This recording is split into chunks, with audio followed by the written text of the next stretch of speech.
হাতে সার্টিফিকেট কিন্তু পকেটে টাকা নেই।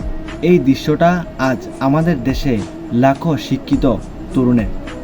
আপনি কি জানেন বাংলাদেশের বেকারত্বের হার দিন দিন কতটা ভয়ঙ্কর হয়ে উঠছে? দ্বিতীয়ত মূল সমস্যা, প্রতি বছর কয়েক লাখ গ্র্যাজুয়েশন বের হচ্ছে, কিন্তু সেই তুলনায় কর্মস্থান তৈরি হচ্ছে না।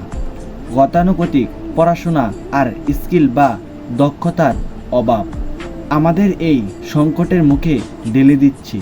শুধু একটা ডিগ্রির উপর ভরসা করে বসে থাকার দিন এখন শেষ। তৃতীয়ত সমাধানের পথ। তাহলে উপায়, সমাধান একটাই, দক্ষতা অর্জন। বর্তমান যুগে চাকরির পেছনে না ছুটে ফ্রিল্যান্সিং, ডিজিটাল মার্কেটিং বা টেকনিক্যাল কোনো কাজে নিজেকে দক্ষ করে তুলুন।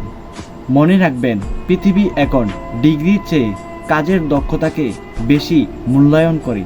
চতুর্থত নিজেকে দক্ষ করে গড়ে তুলুন। সমাজ বা ভাগ্যের উপর দোষ দেওয়া বন্ধ করুন। নিজেকে স্কিলফুল করার লক্ষ্যে কাজ করুন। ধন্যবাদ।